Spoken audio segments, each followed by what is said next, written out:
Hi, this is Derek Schwartz, host of the Advisor Lab. On today's show, our guest is Arlene Moss, lead executive business coach at XYPN. Yeah, I was super excited to have you on the show. So thanks for joining us. And, Thanks for having me. we've, been a part of the XYPN family and Advisor IO, and it's been such a great community for us. And maybe just to start for a lot of our listeners, tell us a little bit about XYPN and your role there.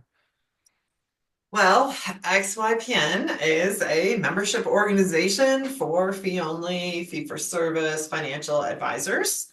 And we help with everything from the very beginning, getting your firm registered, or if you're coming in and you're transitioning clients from another experience, we've got support for that. Just all the things along the way to help you run your firm. We have a lot of different support services in-house. And I am one of the executive business coaches. I work there. We have two of us on staff, and I work part of my time is individual one-on-one coaching or team coaching with our member firms. And then a bulk of my time, or let's say half, is content creation, group coaching experiences, presentations, things like that.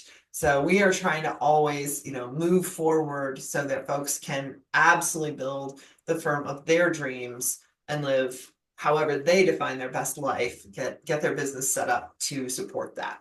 So that's what we are in a nutshell. I've been doing this in one form or another for about 20 years. So it's delightful to work with XYPN and see the next generation of folks who are really starting to reach down away from mass affluent, not away from, but inclusive of both mass affluent and down to those who are just getting started. That's probably the thing that lights my fire is we figured out ways to serve people that don't have a lot of investable assets, but might in the future. Right. But we can make those amazing incremental changes. And when I say me, I mean the members and their clients.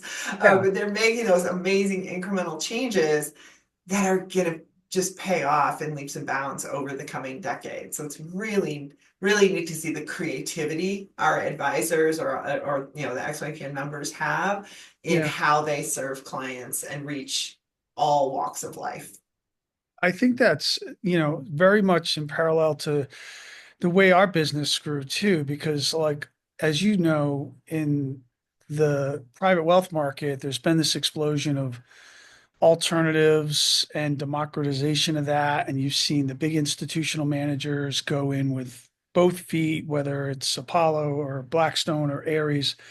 And Scion, we were sort of always talking to the retail clients and thinking about how can we bring products that are institutional quality to the masses? And the proliferation of that has been amazing to watch. And that's running in parallel to what we see in the RIA market, especially. And we built our business starting on mom and pop RIAs, 250 million and below. And now those folks are a billion or 2 billion. And then, of course, we've seen all this private equity and consolidation go into the industry.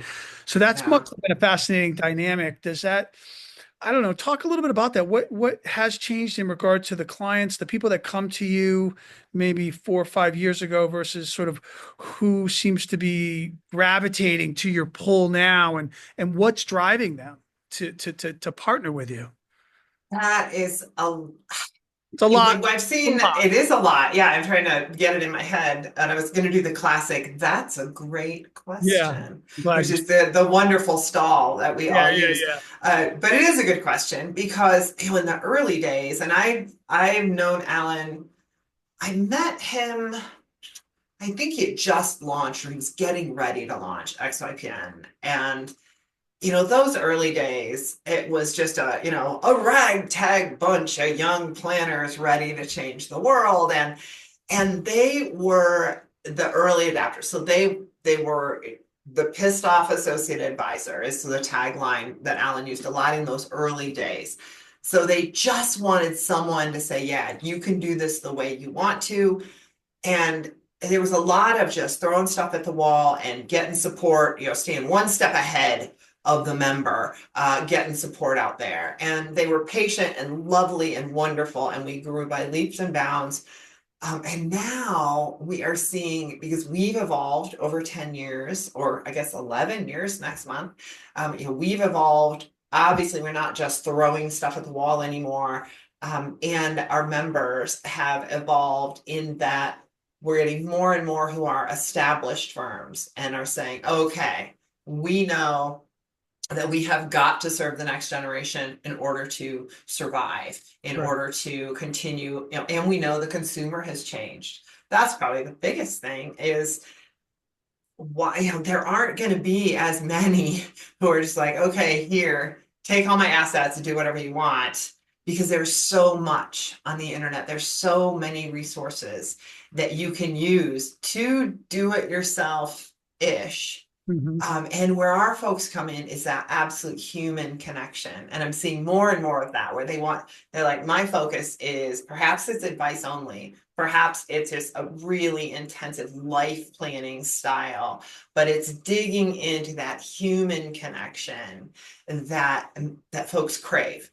Yes, I can go and get a robo advisor or some kind of tool online to help me, and it'll give me some basics, but man, that human connection we crave, that person that really sees me and my hopes and my fears and my dreams and my needs. And that's the kind of person we're seeing gravitate towards us in the form of more established firms. We still have a lot of startup firms, but they may be starting and they've already got their client crew, and they're coming from another RIA or something like that. But we're also getting those established teams come in that just like where we are in the world ethically, and so they're hopping on board. And are the folks, the new clients that you are bringing on, are they predominantly already RIA? I mean, I know they're RIA, but I mean, have they maybe been just left a wire or an IBD and they're really like right out the jump from the womb, so to speak? Like, wow, I heard about you guys and this sounds like a great community. How do I get engaged? Or have they been doing this a while and they're finally like, I need help? We get a variety of things. We do get a lot of transitioners that are coming from broker dealer, whatever. We do get a lot of career changers and folks that are truly starting from scratch. Maybe they've been an associate planner or a lead planner somewhere else for a while to get their CFP work time, something like that. But we get a lot of folks that are coming in with this whole first career, which adds a nice flavor. But we also have folks that are starting to come to us to support their second generation. I've worked with a couple firms in the one-on-one coaching where they're like, hey, your job is to get me out the door and get these folks ready to run this firm. So they've got that G2, maybe even they're starting to pull in G3, and they want to make sure they've got a core support for them as that advisor moves on to their next stage. So we're seeing that as well. So a lot of different variety, which keeps us on our toes because we need to be a lot of things to a variety pack of different folks. But I think the core element is good, real, solid financial planning in a fee only, fee for service space. And if you're, I guess bread and butter RIAs, and everyone has their own kind of range, but some 500 million to maybe 1.5 billion in that kind of range before they Mhm. really get on the quote private equity scope and you're seeing all these roll ups in the 5 billion plus. What are the pain points? Like what are the things that are they should be expecting, like that are the things that are the most challenging ones to making a transition to using an XYPN and all the things that you bring to the table for them to help them with their business? I would say for that size you're defining, Yeah. the pain points I hear are hiring, how to Mhm. hire good people, how to know they're gonna be in it for the long haul, who to hire and when. That starts in early days, but it continues to grow even as you're getting into that more boutique phase. You've got who is the next, who is G3, who is the good advisor who's going to be ready to step in, and how the heck do we do it? Got a lot of folks who've, been leading a firm, and maybe they are suddenly in the driver's seat. They are the lead senior planner of a team of maybe 4 or 5 planners, but they're not exactly sure how to keep those career paths going and make sure folks are moving up as they wish. Right. Another thing that comes up in that context, because we preach niche so much over all the time. We are like niche, niche, niche. And what folks find in real life is sometimes different advisors want to have their own niche. So how do you do a niche within a firm that is different? You've got an overarching umbrella, but how do we focus in for each of those advisors to do their best work and use that as a marketing tool, use that as a growth tool? So we see a lot of that as well. And we don't venture a ton into that enterprise space. No. We are our bread and butter is very much solo and boutique, and helping them thrive. Hmm. And I guess like right now, like you said, there's a ton of options that it's almost overwhelming for a lot of these RIAs, right? There's a lot of competition in the fintech platform in the product investments. It's interesting, like with the way you guys acquire new clients, have you found that there's a certain place where the message is louder and they tend to gravitate towards it? Do you find that in terms of how you market and reach these people, or is your business at this point kind of proliferating to the point where now just folks know who you are and it just kind of comes through your inbox? I feel like I'm just not even qualified for this question. I'm going to give it my best shot. But full disclosure, I'm not on the sales team and I'm not in the marketing department. So I tend to just get to sit back and wait for people to arrive in my world. Right. But from a larger XY perspective, we are definitely not sitting on our laurels. Yeah. We are, I don't, we're getting more and more name recognition. We pay attention to that. And I'm sure the marketing team knows more about the details on statistics. So there is more and more. But Yeah. every once in a while, you'll still get something where somebody's like, XY, who? What? It happens.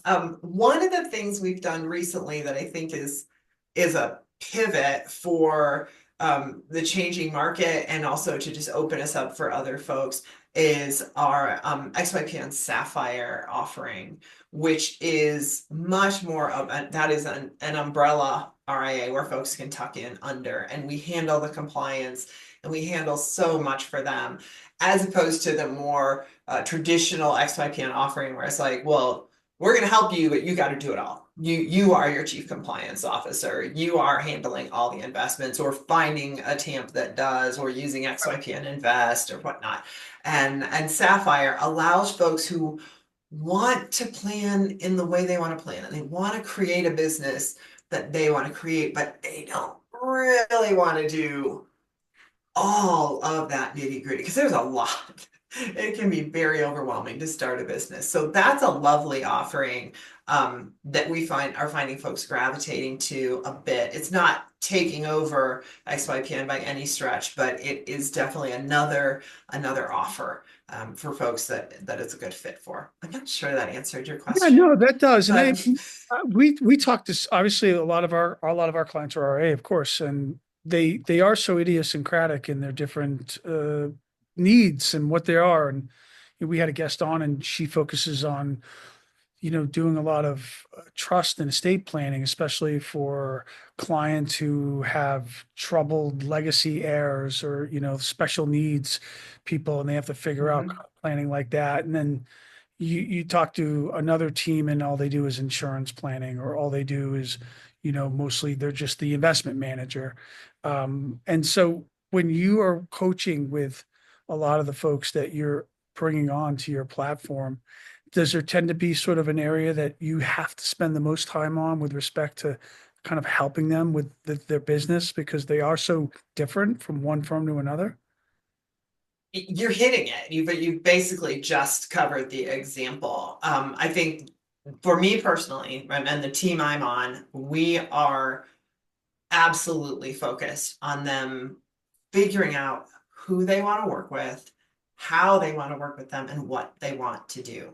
Like we all know those pillars of financial planning. Like that's table stakes. Right. Where you're going to find that sweet spot is your example of special needs legacy planning. That's huge. That's so deeply, deeply important. So you can go very deep into that knowledge and expertise.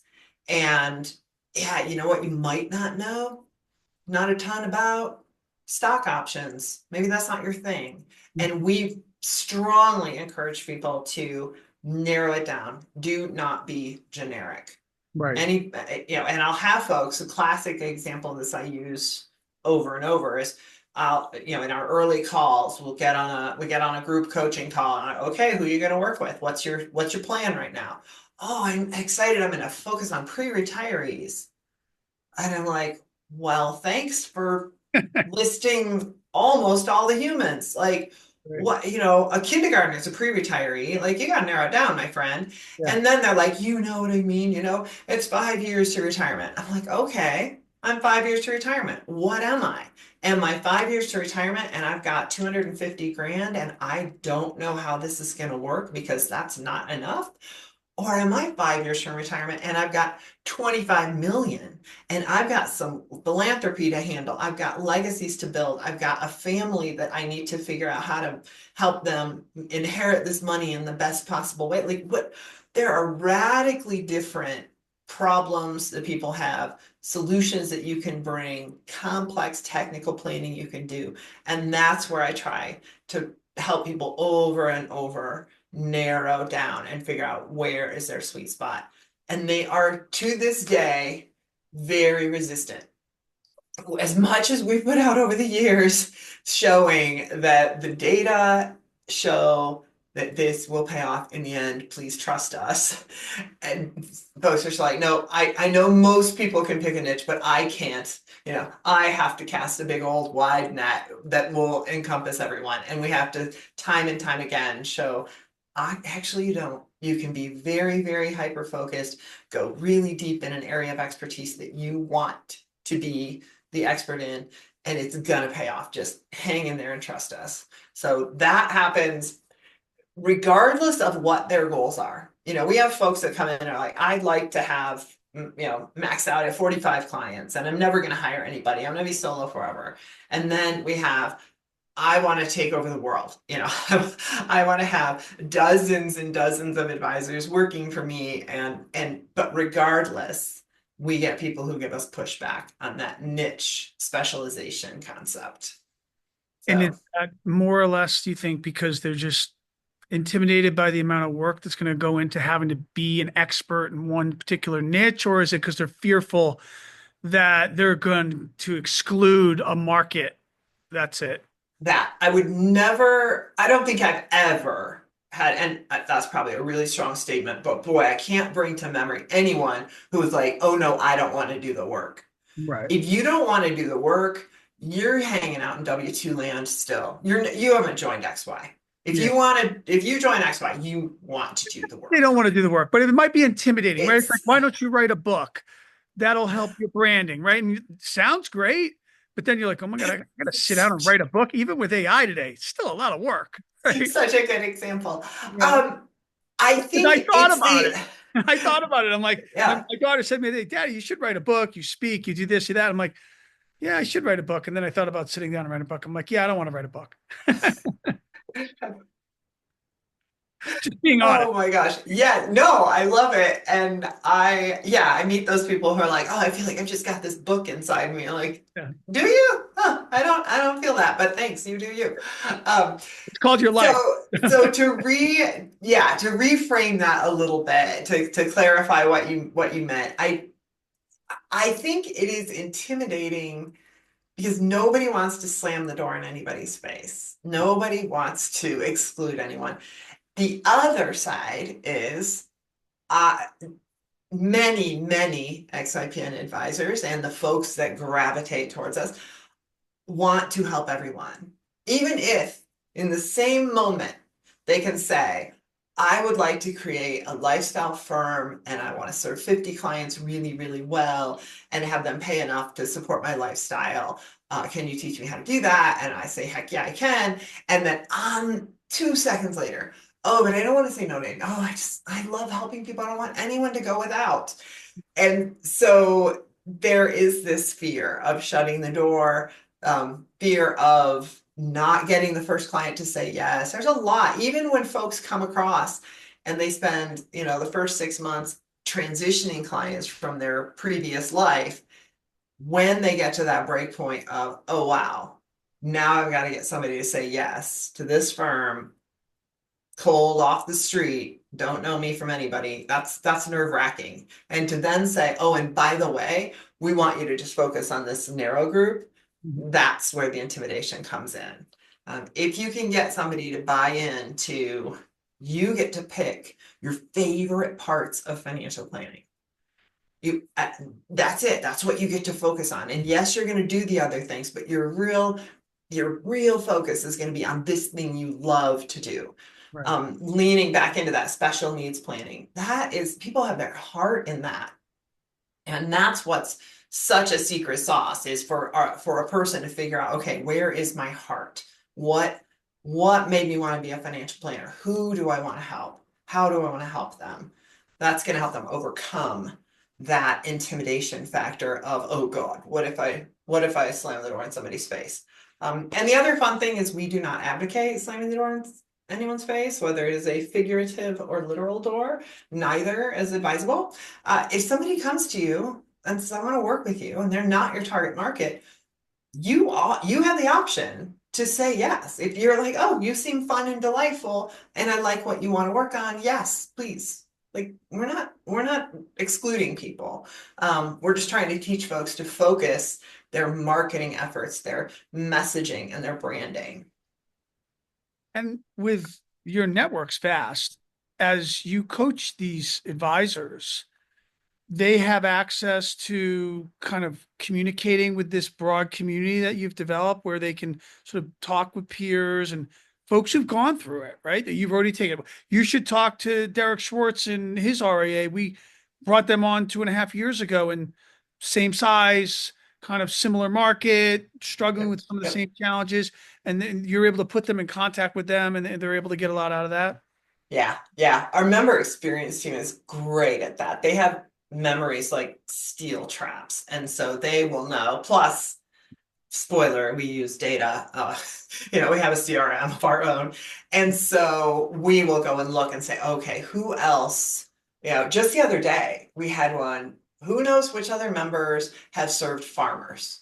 And so, sure enough, we can go out and be like, yeah, these, it's not a big crowd that exclusively serve farmers, but we've got some, and here they are.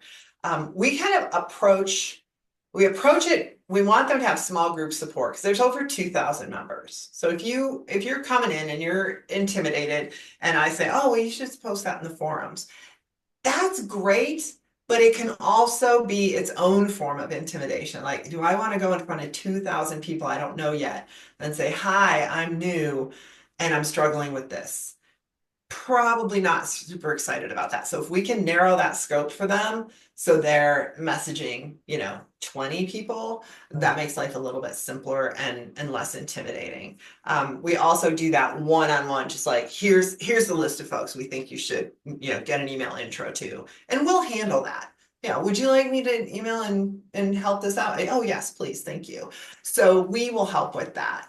Another thing that's great about any network, I should promote XY. It's the greatest thing about XY, and none of the others can replicate it, but that would be disingenuous.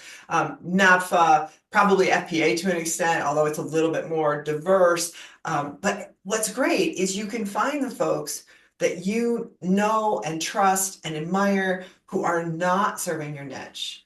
And that way, when someone comes to you who's not in your ideal client base, you can say, oh my gosh, you know what? I am actually not the best fit for you. I don't have that expertise in stock compensation, but you know who does?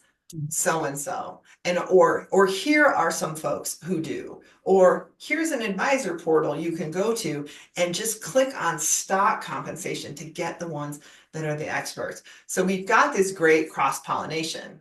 If people know their prospective clients that are not a good fit are still going to end up in a safe, quality advisor's hands. Right. They're much more likely to be willing to say, I'm not a good fit for you, because they know they're going to be okay in the end. That's where I see that hesitancy amongst the niche.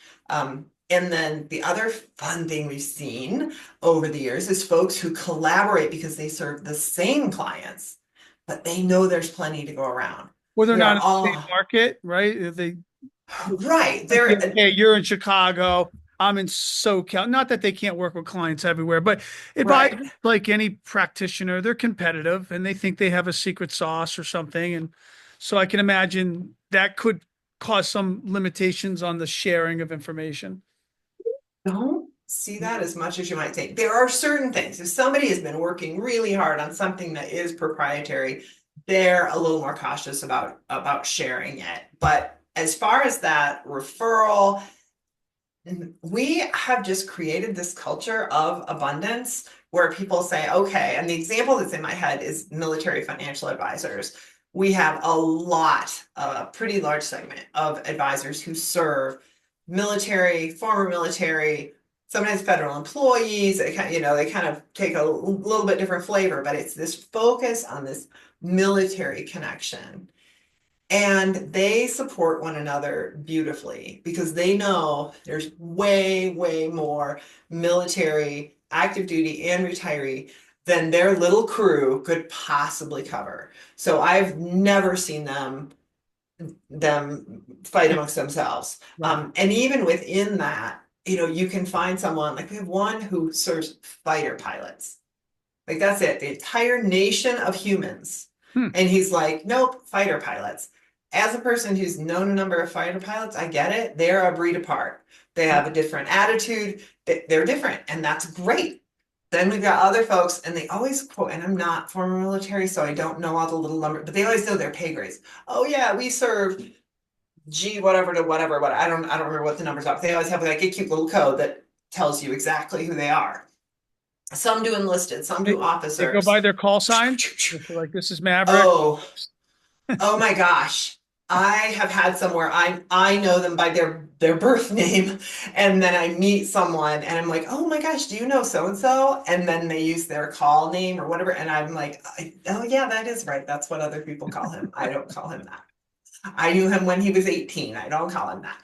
Right. So anyway, but there's, even within, you say to someone like me who's a regular civilian, like, oh, I work with the military. I'm like, wow, that's so focused.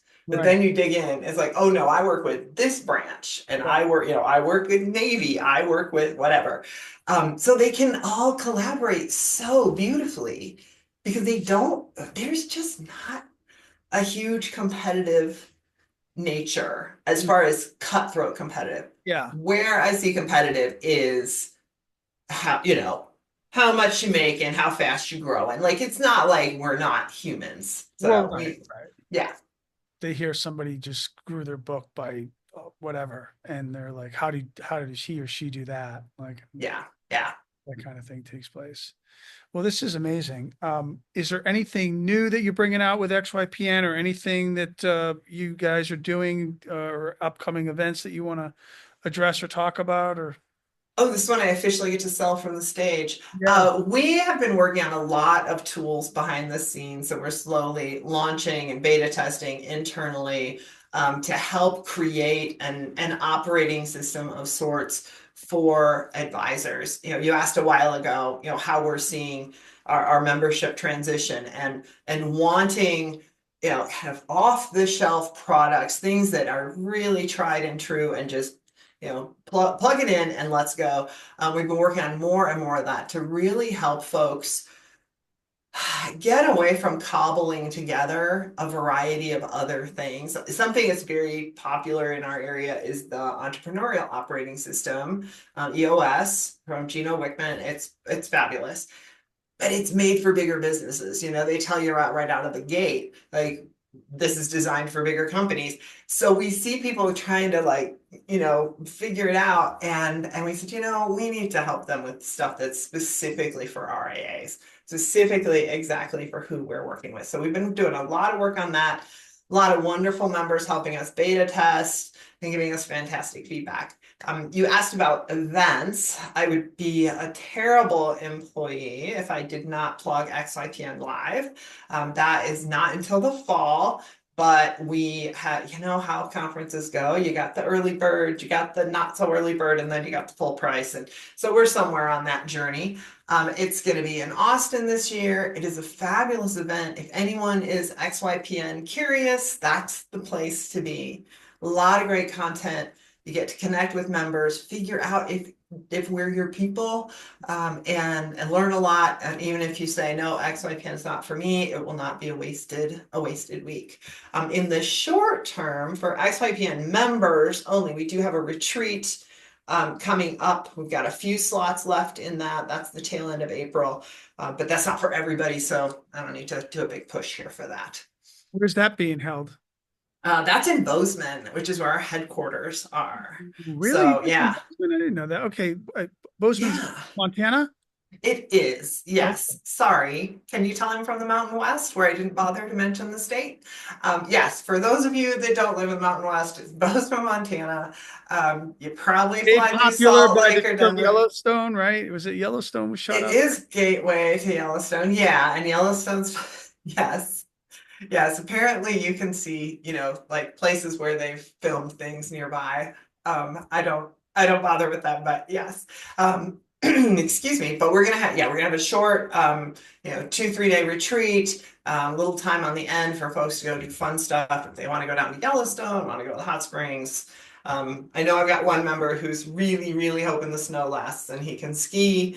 I was like, I don't know. It depends on the weather. We'll see. So. Maybe it'll hold out. I have not been up there, but my brother would go skiing up there. He says it's some of the best in the country. It's amazing. You can, yeah. Big Sky, I'll do a plug for Big Sky if there's any skiers. Yeah, Big Sky's fantastic. Bridger Bowl is delightful. It is smaller, much more of a family feel, but way closer to town. So that's where we go the most when we go up there. Well, this was awesome. I appreciate you coming on. I know we're going to be at the conference in Austin, and we've enjoyed your partnership so much. It's been great. And we love hearing from RAs who just rave about the experience with XYPN. And so more and more success to you. We can't wait to have you on the show again in the future. Thanks. Yeah, well, I appreciate you having me. Look forward to seeing you in the fall. And of course, anyone interested in talking more about membership should not reach out to me because I'm not on the sales team. I do a terrible job. But they should head over to xyplanningnetwork.com and get scheduled with our sales team, which is a delightful crew of folks that'll help you learn about membership and if it's right. Awesome. Awesome. This is great. Thank you again, Arlene. Thanks a lot. This video is for informational purposes only and should not be considered or relied upon as investment advice. It may not be copied, quoted, or referenced without Cyan Investment's prior written consent. Do not rely upon any opinions, predictions, or forward-looking statements contained herein. The views expressed do not constitute an offer to sell or a solicitation to purchase securities, nor do they constitute the endorsement of a particular asset class or investment strategy. Neither Cyan Investments nor its affiliates and/or subsidiaries warrant its completeness or accuracy. Certain information contained in this video may constitute forward-looking statements that may be inherently unreliable, and actual events or results may differ materially from those reflected or contemplated herein. Cyan Investments expressly disclaims any obligation or undertaking to update or revise any information included herein. The views expressed by the guests or participants are their own and do not necessarily reflect the views of Cyan Investments, LLC, or any of its subsidiaries, officers, or staff. Please be aware of the real risk of loss in following any investment strategy. No investment strategy or asset class referenced herein is intended to be construed as investment advice. You should make an independent, informed decision regarding any investments or strategies only after reviewing all relevant offering or disclosure documentation with your financial professional, and after considering your objectives, risk tolerance, and best interests before making any investment in any financial product. Registered personnel should review any business development initiatives addressed herein with their respective compliance and legal departments. Coverage of such topics should not be construed as compliance or legal advice. It is at the discretion of each respective firm if such practices are consistent with firm policies and procedures.